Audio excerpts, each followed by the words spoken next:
eksekutif di lapangan. Tentu yang harus kita sikapi sekarang ini adalah bagaimana peran lembaga negara, khususnya bagian MK, jangan sampai nampak seperti mahkamah kalkulator gitu kan. Kalau saya sih bisa mengatakan demikian. Mahkamah kalkulator, karena kebijakan yang muncul ini belakangan seolah-olah tidak jelas terkait dengan lemahnya payung hukum, regulasi yang dibuat dan lain sebagainya. Pada akhirnya banyak masyarakat pihak-pihak yang dirugikan.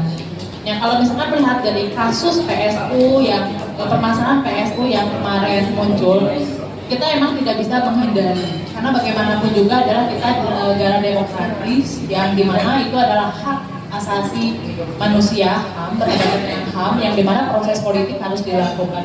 Tetapi bagaimanapun juga kita kembali kepada marwah MK sebagai lembaga negara, jangan sampai melihat dari secara fungsi mereka sebagai prosedural saja melakukan kegiatan secara teknis, tapi harus dipahami terkait dengan mereka secara substansi. Substansinya bagaimana? Kita berbicara terkait fungsi pemerintah itu adalah melayani. Mereka sebagai memberikan fungsi-fungsi pelayanan dan mengingatkan kepada lembaga negara seperti misalkan KPU dan Bawaslu.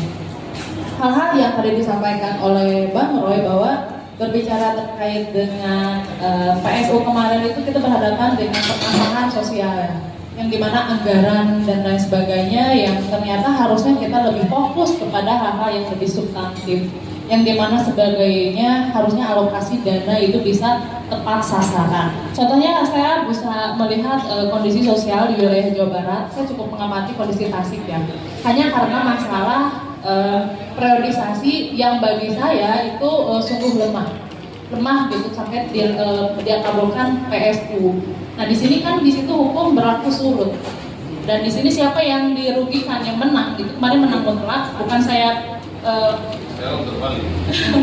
Sekarang malah terbalik. Nah, di situ bilang MK mahkamah kalkulator ya, gara-gara kasus Tasik contohnya. Ya faktanya demikian. Kenapa? Karena ada regulasinya itu nggak jelas, gitu kan, berlaku surut, gitu kan. Kalau dibedah lagi sebenarnya harusnya itu sah. Tapi fakta di lapangan ternyata itu dilakukan oleh PSU. Tasik itu adalah kabupaten yang miskin. Kemarin pada saat pilkada pertama itu menghabiskan anggaran 120 M.